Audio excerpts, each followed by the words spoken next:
Well, it's time for the next game. So you ready, Pistol Pete? Let's open up the next game.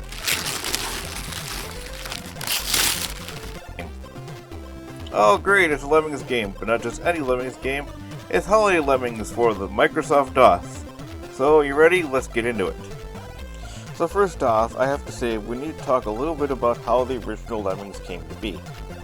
The year was 1988, and an ex-plant worker for the watchmaker Timex, David Jones, decided to take his £3,000 he got as a redundancy payment, whatever that was, and go out and get a top-of-the-line Amiga 1000, and then study software engineering.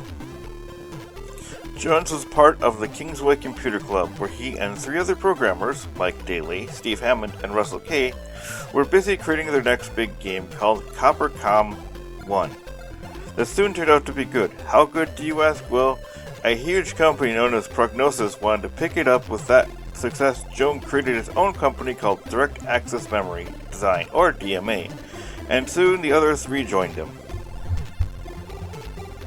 In case you don't know who DMA was, well, if you were a fan of the GTA series, they created the very first GTA game. But what got the start of Lemmings was a game they had created called Blood Money, and within that game, they had a small sprite called The Walker, and wanted to try to create a game based around that.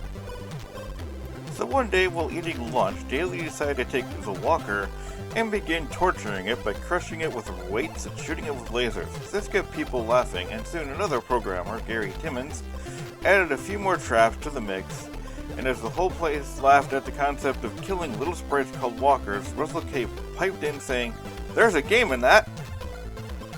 I will do a whole video on the history of Lemmings, which is a fascinating tale, but we need to deal with this week's game. Well, not much to say here. You have to try to guide the little lemmings to the goal using the skills that you can assign to each of them, or multiples of them, that you see at the bottom of the screen. So it's just like the original Lemmings game, but with a Christmas theme.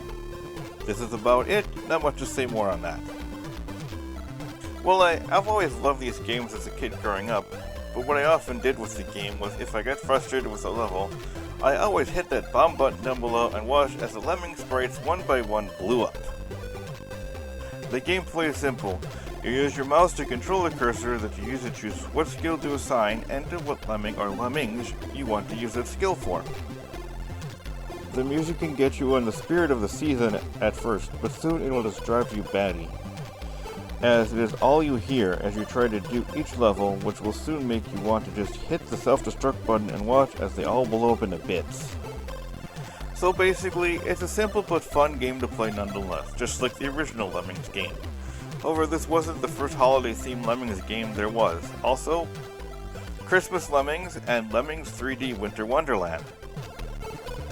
Well, hey, this is Paul here, and as the final credits roll, I'd like to thank all those that donated out to my Patreon as well. So if you want to jump in on that, the links are down below as well. And I hope you enjoyed the edition of Pistol Pete the Christmas Cat. He'll be showing up for the rest of the videos this year, and maybe he'll show up in the rest of the videos for the next year. Till then, see you until the next game. Peace out, and stay frosty.